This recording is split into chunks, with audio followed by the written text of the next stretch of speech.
Hello, we are showing our autonomous driving vehicle.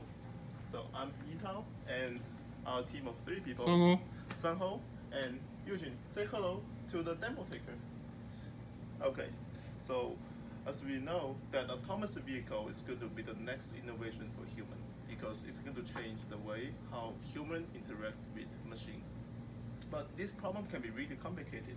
First, it involves a lot of data so that we can perform object detection to stay away from obstacles. The other one is that we have to make fast decisions, so the response time has to be really short.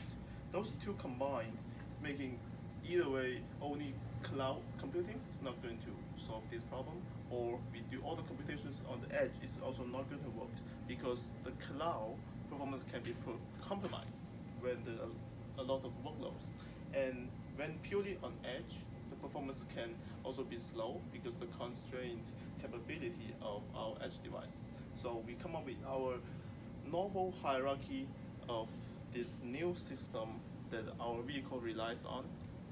We have 4 layers of things. At the bottom layer, we have this edge device here. So edge device, it's powered by Raspberry Pi, and a Raspberry Pi connect directly to our vehicle. As you can see, in the vehicle we have customized battery here, which provides the power to all the motors, and then our Pi is powered by another battery sitting here, and that it connects to control the motors through here.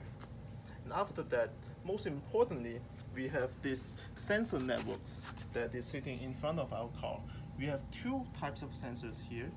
A proximity sensor, which sends out ultrasonic to detect the distance, and image module that captures the images in front of it, so it knows what to stay away from. Okay, so we built this thing, this vehicle from scratch, and on top of this layer, we have second layer, which we want to show is our edge server. Edge server can solve this problem of intensive computation task because first, the network connection is going to be shorter compared to the cloud, and it can offload the job from the on-vehicle device to so that the computation can be done without overheating the device on the vehicle. So we connect this to our cluster. When the job is heavy, we're going to send the job to our edge server. Next, on top of this layer, we have cloud, which is purely using EC2. We support auto scaling when there are multiple cars, but for now we are going to show this prototype that runs perfectly on this novel hierarchy. Okay, so next we're going to do 2 live demos with different cases. Okay, so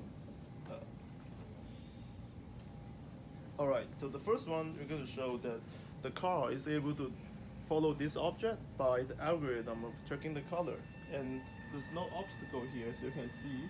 Okay, now the car is moving towards the target, then oh, he sees the target changing, so he keeps chasing it down until he finds the target. So this will be the first step of our demonstration. So after finishing the first test case, that we are going to make a higher difficulty. So we are going to place some obstacles in the way to show our vehicle can stay away from them. We have 2 here. You can see with a blue obstacle and a red obstacle. Yes. Okay. And then now we start the car and chasing our target, same as before.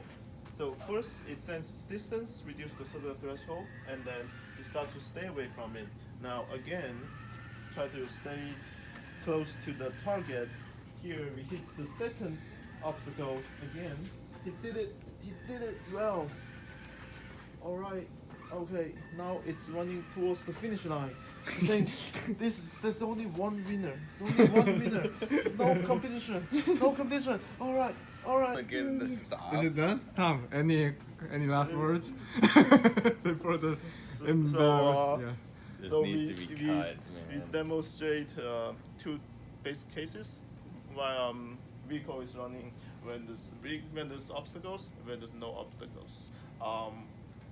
It's still during a prototype phase. We will improve the accuracy and also make it more scalable future work. Thank you. Yeah. Thank you guys. Thank you. Bye. Guys. Bye.